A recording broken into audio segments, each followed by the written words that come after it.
Today I'm going to be giving my full review on the new Spicebomb Dark Leather. So I'm excited to see this. The reason why is because we've been getting, the night vision flankers and stuff, and I just haven't been the biggest fan of those. They're really good as far as wearability and mass appeal, but as far as, stacking up against Spicebomb Extreme, which I think is one of their best works, they really don't. And they're really not putting out the same volume of releases as a lot of other brands are in general and other fragrance lines, right? So when I saw Dark Leather, I was pretty excited. One thing I was going to be curious about with this one pretty much immediately was performance. So instead of doing a first impressions, I've had this one in for a while, I've been wearing it and testing it.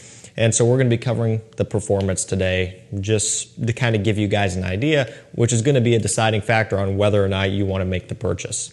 This one is available right now at full retail for $140. I got mine from Macy's, paid that full retail price. So that's where you can find it if you do want to get it. So we're going to just work our way through the entire scent. Let's start with the opening. When you first spray it on skin, right off the initial spray, it smells a lot like Spicebomb, Eau de Toilette, and maybe a little bit of the Extreme. And so they've got that opening down. There's not much of a difference there. It's spicy, it's head turning, it's strong and rich in terms of its kind of delivery style and just how it gets your attention due to those spicy notes, which you would expect given the name.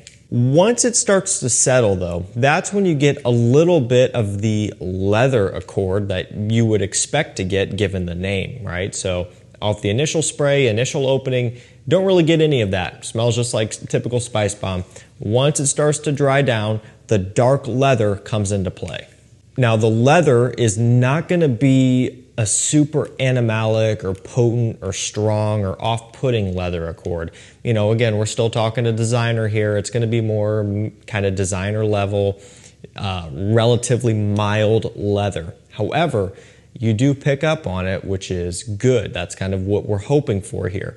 That being said, it's not going to be maybe as strong as some people would hope for. It's not quite like a Tom Ford Tuscan leather type.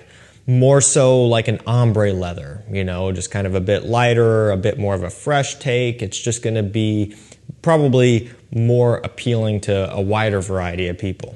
Alongside of that leather, you are getting tobacco, which is going to be, again, a key player across the line. They've got frankincense listed off in here as well to kind of give you just a hint of a smokiness. So those two go together really well with that leather accord. And I guess we'll just take a look at the full note breakdown since we're almost there anyway. Up top we have nutmeg and black pepper. In the mid we have cinnamon and frankincense. And in the base we have black leather and tobacco. So you get the mixture of those spices off the top. The nutmeg, a little bit of a warm spice. The black pepper, just a spice in general, almost kind of like a peppery smell. You're getting both of those. The cinnamon comes into play as well, giving it kind of a sweet spiciness. And of those notes, as you start to work your way further along, the cinnamon kind of stays relevant. Some of the black pepper kind of dissipates. The nutmeg kind of takes a back seat as well. So you kind of get left with a cinnamon, leather, tobacco, and frankincense concoction as you get into the dry down. And again, it's going to be that leather note that separates this from Spicebomb Extreme and even the original primarily.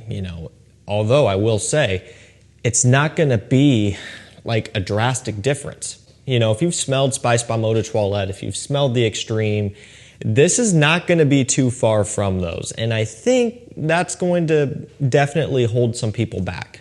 Because I think there is a fine line when it comes to making a flanker. You don't want something that is just completely different because then it's like no relation to the original at all. But you also don't want something that is so similar that they can hardly be distinguished, right? There's a fine line. Now you can definitely distinguish them apart. You can tell them apart from one another, but it's almost too close, in my opinion, for my preference on a flanker. I don't know if this is going to be one that I'm commonly going to reach for more than something like Extreme or the Eau de Toilette. And, another thing that you're going to see this one get compared to is Bulgari Man in Black, which takes a pretty similar approach. Man in Black kind of has a boozy accord with the leather, with the tobacco, with the spices, right? But this is kind of somewhat similar. And when you look online and Fragrantica and you see what people are saying, there is a pretty strong comparison to Bulgari Man in Black and even the new Man in Black Parfum, which also came out this year. And it's kind of funny, it's almost like Spicebomb Eau de Toilette came first, and then Bulgari Man in Black got popular because they were, kind of taking some heavy inspiration from Spicebomb.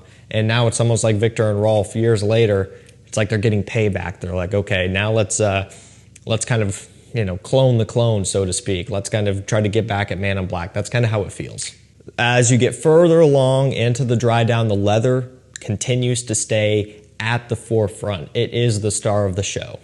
Again, it's pretty wearable. It's not going to be too strong. It's not going to be too off-putting. But if you are a fan of leather, then you will appreciate that about this. Okay, now let's get into more of the not so good, okay? And that is the performance. And this is something that I was going to be skeptical of, and that's why I didn't want to do a first impressions. And the reason why is because when you look at Bulgari Man in Black and the Parfum, those don't really have a reputation for performing the best. Spicebomb Extreme has had a really good reputation for amazing performance, and at one point the Eau de Toilette was also a phenomenal performer. Some would argue to say that over the years it has been less than ideal, right? Which, again, reformulations and things like that do happen.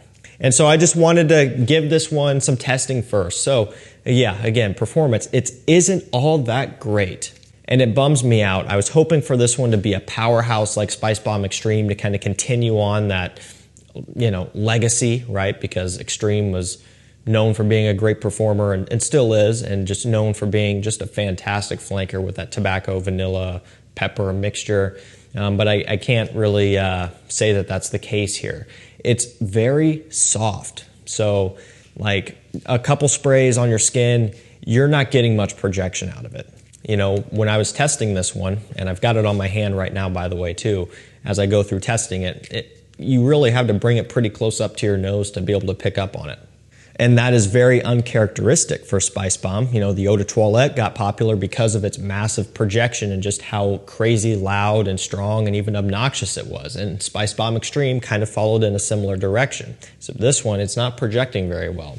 Longevity also isn't amazing either. Now, it's not horrible, but by today's standards, it's pretty subpar because we're really in the world of parfums and elixirs where they perform really good. This is an eau de parfum, which kind of odd that they didn't jump onto the parfum or elixir bandwagon, whether you love that or hate that.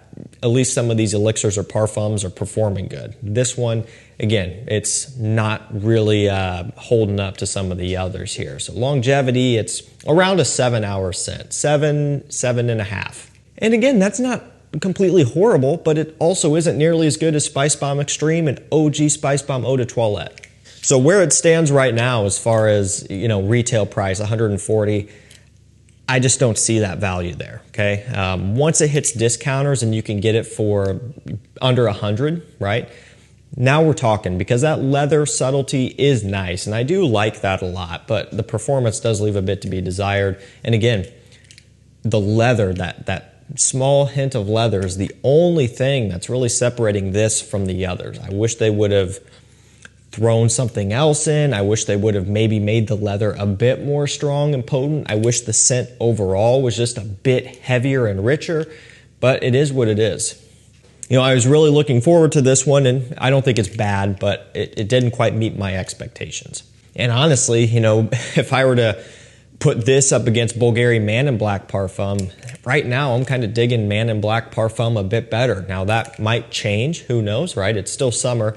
I haven't been able to wear these in cold temperatures yet, obviously. So as that kind of progresses, that might change, of course. But right now, that's where I'm at. I love the bottle. Really nice, sleek look, nice matte black finish. Looks great, and it smells great, but does leave a bit to be desired, especially at that retail price tag. Alrighty guys, that's going to do it for me. The new Spicebomb Dark Leather. Let me know if you've tried it. What do you think of it? And if you haven't tried it, are you planning on it? Right now, Spicebomb Extreme, it's still #1 for me. I think that is the Spicebomb to get. Right now, I really only think you need one Spicebomb, and it would be the Extreme. That's going to do it for me. Thank you guys so much for watching. Stay safe, stay healthy. We'll see you tomorrow with another one. Take care.